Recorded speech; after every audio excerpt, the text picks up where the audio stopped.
not necessarily tribal or regional.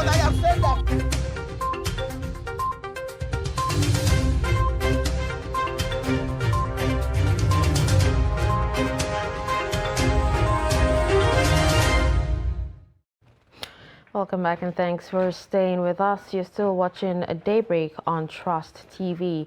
Now I will move on to the next segment, which is the newspaper review for analysis. And, we'll start by reeling out some of the headlines on the major dailies.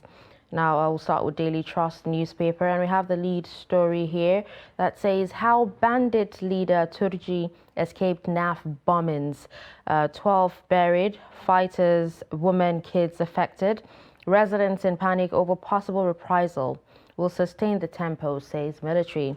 We also have 19 killed in FCT road crash. Masquerades invade a Plateau church, flog pastor and worshippers. And Daily Trust launches online shopping hub. And then you'd see, just beside the story, you'd see a pictorial of a rice field destroyed by flood along River Benue in Taraba State yesterday. And these are some of the stories on Daily Trust newspaper. Yeah, up next is Vanguard Newspaper, where the lead story says businesses heading for total collapse. NECA raises the alarm. Says over 50 taxes weighing businesses down, warns against further borrowing, calls for harmonized tax system. Economy facing many vulnerabilities, according to Muda Yusuf, the DG of LCCI. Let there be tax harmony, says FIRS boss. On the top of the page, how Nigeria dresses in borrowed robes, Atiku says. Then 305 billion 2023 election budget, we are paying for lack of trust, says INEC chairman Yakubu. COVID-19 Catholic bishops suspend 30 months ban on handshakes during mass. Below, down the page, campaign council, PDP's move puts APC under pressure. Tinubu appoints Governor Yahaya Bello youth coordinator campaign council. Masquerades invade church, flog worshippers, destroy property in Plateau community. 19 killed in FCT auto crash. Strike lecturers in ASU's factional group. Konwa demand reopening of buses. These are some of the headlines in today's Vanguard newspaper. All right, with that, we'll move on to the Nation newspaper. And the lead story here talks about strike. Reps ASU meet over face-off with government tomorrow. And we also have Buhari in U.S. for United Nations General Assembly. Stock, just below the nameplate there, we have stock market's new rule threatens investors' 1 trillion naira fund. And we also have world leaders to attend Queen Elizabeth's funeral. And PDP governors mount pressure on Wike to drop "You Must Go" call. Some writers here says division in Southwest chapters over Makinde's position, and fire shade to meet Rivers governor. And these are some of the stories on the Nation newspaper. Okay, up next is the Punch newspaper. Up next is the Daily Times newspaper, where the major story says NAS to amend. Okay, let's look at the Sun newspaper first, where the major story says APC under pressure over campaign council as Wike considers options. Ruling parties NEC yet to ratify Tinubu's list. Agree former presidential aspirants keep mum. And just by the masthead, presidency north-south zoning against federal character, says Iwan Yau. 2 dead, several injured as building collapses in Uyo. Story on page 5 of the Sun newspaper. And the pictorial on the front page shows a visit by the All Progressive Congress presidential candidate Bola Ahmed Tinubu to the mother of the Sun newspaper publisher and senator representing Abia, and Senate Chief Whip Chief Ojo Uzokalu, his mother Chief Eunice Uzokalu in Abuja yesterday. And just below that, 2023 budget, 11.03 trillion deficit rattles Senate. Lawmakers may tinker with tax, customs laws. COVID-19 Catholic Church resumes handshake during Mass. story on page 28. These are some of the stories on the front page of the Sun newspaper this morning. All right, let's take a look at the Daily Times, and we have the lead story that talks about NAS to amend Finance Act again. Tomorrow's resumption date for lawmakers doubtful, says Senator Musa. And just above that story, we have 11.03 trillion naira 2023 budget deficit. And we also have Buhari to address 77th United Nations General Assembly. We also have Nigeria hosts Global Investment Forum in New York, lists Zuckerberg, Gates, Blinken, Okonjo-Iweala, others as speakers. Just on the footnote there, we have Jigawa records 29 new deaths as toll from flooding tops 90. And above the page, we have plans to lift 100 million Nigerians out of poverty attainable, and NLC reiterates position on removal of petrol subsidies. And these are some of the stories on the Daily Times. Up next is the Guardian newspaper, which lead the paper with last mile infrastructure stalls $3 billion submarine cable investment. And the story has riders despite over 50 terabyte bandwidth capacity, versus airports, hospitals yet to connect. Infracos reluctant to move site despite NCC directive. Lack of counterpart funding will stall service expansion, say experts. FG commits to 390 naira per gigabyte by 2025 as competition drags services. NCC assures underserved areas of broadband availability. And at the top of the page, world stands still today for historic Queen's funeral. Story on page 6. Kogi Governor Bello appointed national coordinator of Tinubu Shetima campaign. Below that, we can see pictorials of Vice President Yemi Oshibanjo and U.S. President Joe Biden signing the condolence register for the deceased Queen Elizabeth II in London ahead of her funeral today. Some other stories on the front page. No monkeypox vaccines in Nigeria, says NCDC. Nigerians sue INEC over voter registration. Story on page 4. Then expert chart path to single-digit inflation. Fitch upgrades First Bank's ratings to be on improved asset quality. Story on page 15. These are some of the stories on today's Guardian newspaper. All right, up next is the Punch newspaper, and we have the lead story here that talks about tax reliefs and concessions. Federal government grants 16 trillion naira waiver to Dangote, Honeywell, others. We have riders that says duty waivers, tax reliefs good for economy but discriminatory. Economists slam federal government. South Africa earned $107 billion tax revenue in 2021. Nigeria $15 billion behind Kenya, Angola. Revenue slumps as debt servicing gulps 6.16 trillion naira in 16 months, says DMO report.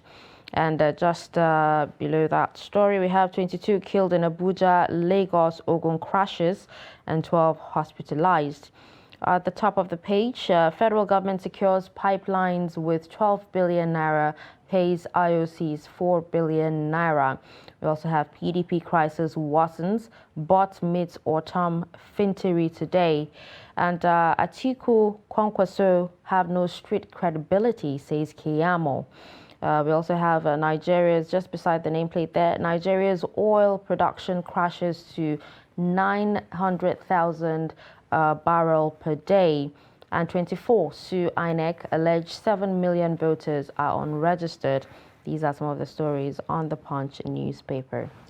Thank you very much, Husseina. And we have in the studio to help us analyze some of these stories, Mukhtar Suleiman, a public affairs commentator. Thank you very much for joining us this morning, and good morning. Good morning. It's always a pleasure to actually be here. Thank you. Well, the papers, there are so many stories, divergent, maybe typical of Mondays.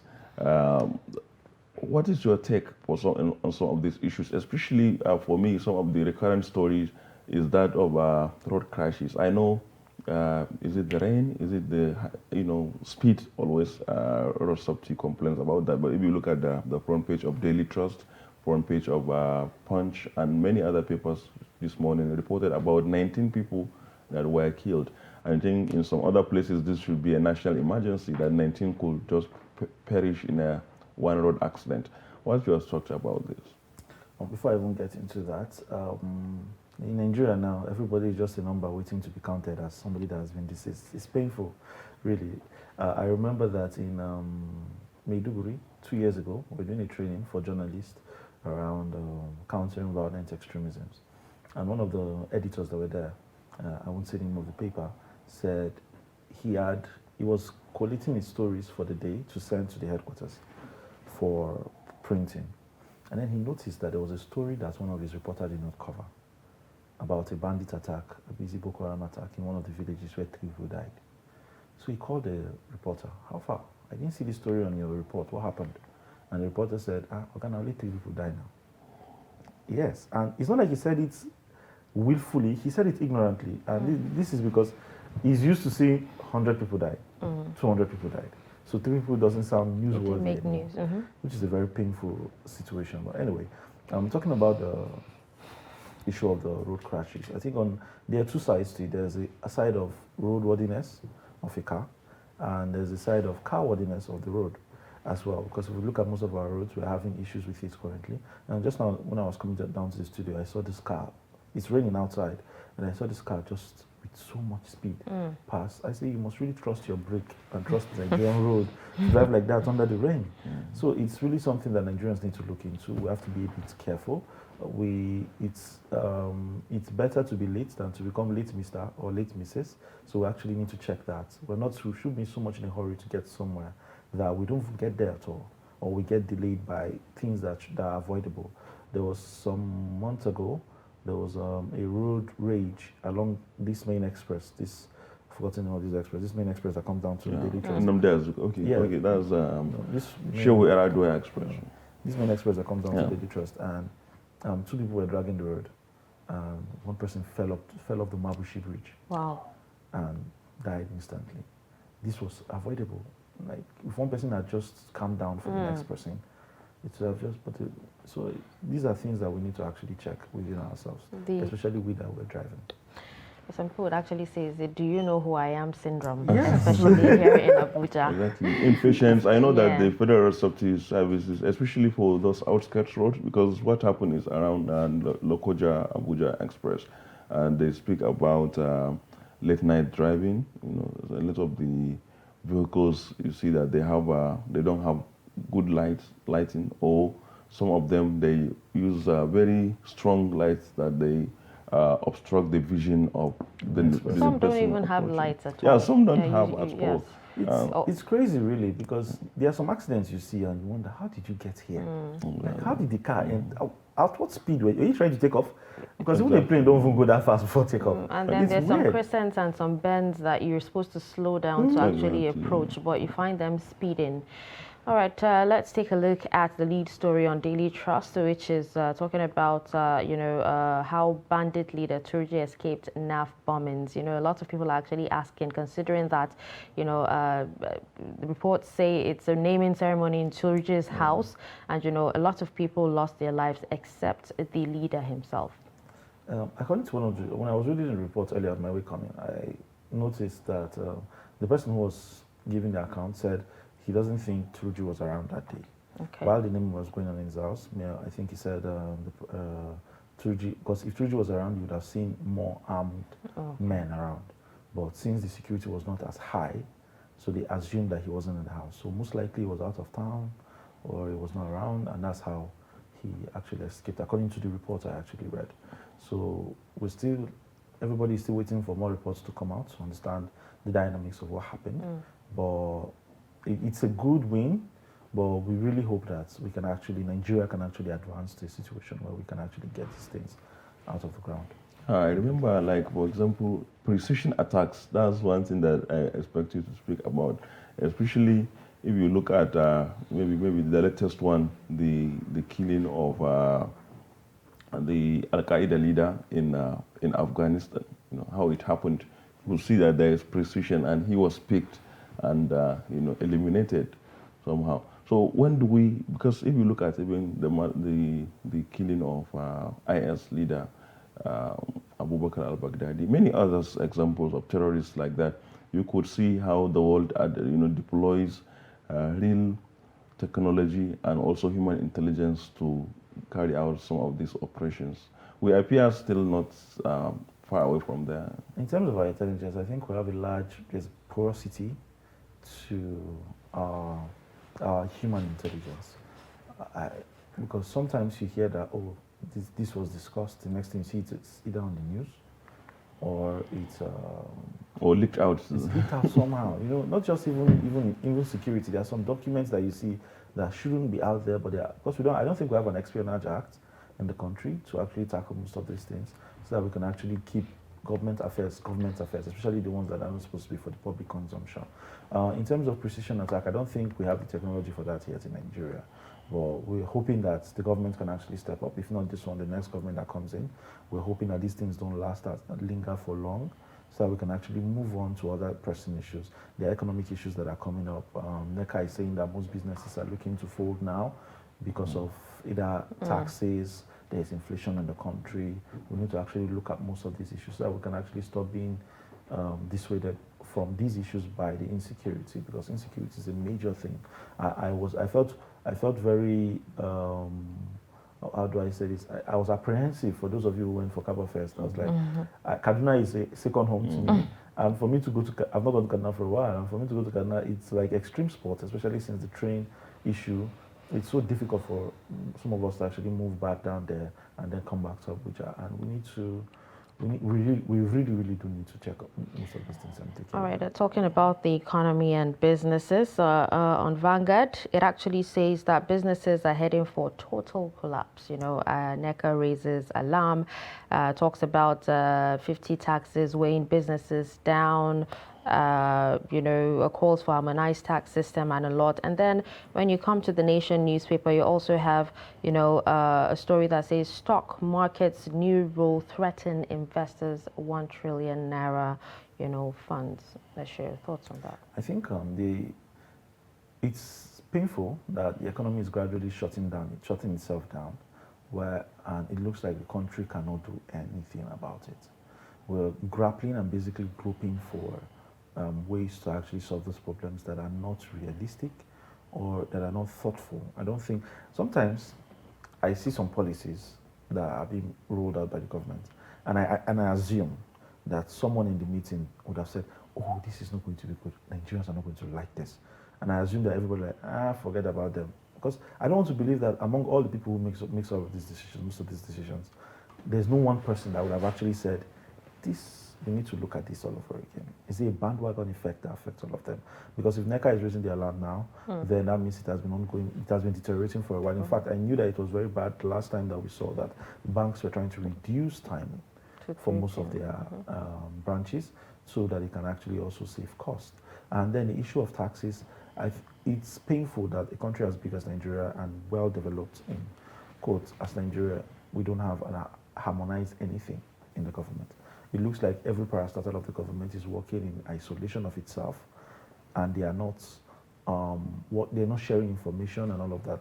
Quite last week, we did a training for security personnel on digital rights, and we brought security personnel from the different security agencies in the country.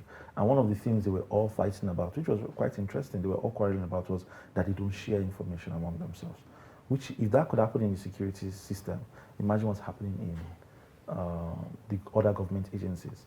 We need to harmonize these things. We need to work in a way that each government parastatal or agency has a level access to data, such that if I work for example, if I work in a hospital, if I take your NIN and I put it in the database, the government's database, I don't have to have, while I know that, while the government database has your tax returns, has other things, in the hospital they don't need to see your tax returns. Or they just need to know if you're in a health insurance scheme or what is your history. So if they try to access your tax, it tells them that, no, they don't have the clearance for that because it's a hospital.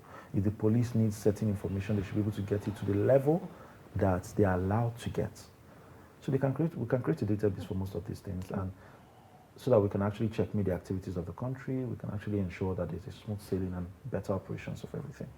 Now, the stock market is among the sectors that did well despite the economic slowdown. But now there is this new policy that the nation is reporting, which threatens investors' money. Don't you think that this could affect the positives that we recorded in the first half of the year? Or in the I have a big problem with how the government seems to, especially the finance ministry, seems to always attack stock markets. I think it's for lack of understanding. At first, there was a big jab at the crypto market, and then there was another at NFTs. Most of these digital currencies took a jab, and then now there are newer policies that are actually affecting investors in terms of the forex market. I remember that if it is the idea of the BDCs, I know that the argument that was rolled out last time was because most people launder money through BDCs because of the lack of regulation or proper regulation. If that is the problem, then let's find the proper regulation for it. Because we cannot keep having areas of the economy where we can actually generate money from. We can't keep blocking them. There's need for us to actually ensure that we can exploit them, so that there will be more internally generated revenue. Our economic policy cannot be borrow all the time. We need to be able to generate enough IGR so that we can start servicing our own debt and start funding our own budget, because now we're borrowing to even fund the budget to start with. And that is really, really bad. All right, let's take a look at education. Now, in the wake of the federal government suing ASU, we have Students Association threatening to shut down, airports, and then reps and ASU are actually to meet over face-off with the government tomorrow. The ASU issue has lingered for too long. This is still not the longest strike we've had. The longest strike we had was in 2020.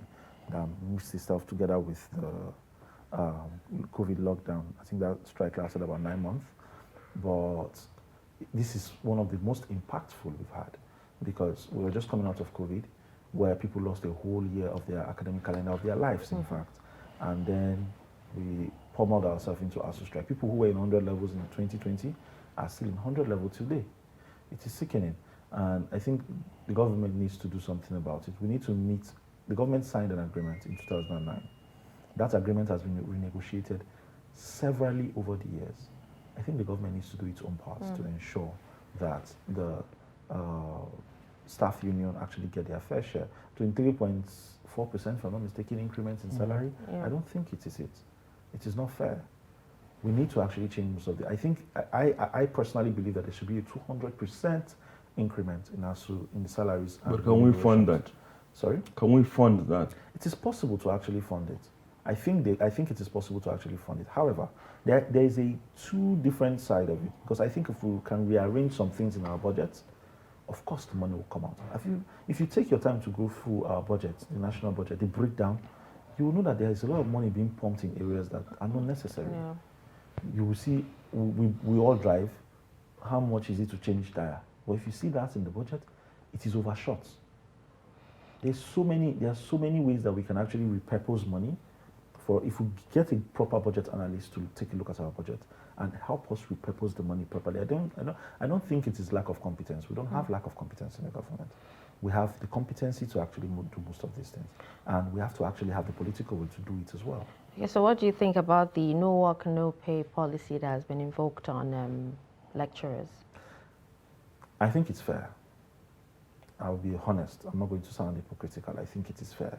If you do not work, you do not get paid. If you look at other countries around the world, people who want to go on strike have a strike fund for their staff, just to make sure that they can actually live a certain period until the strike is over. The strike is over. And this strike fund is usually a contributory effort among every other person when things are actually going well.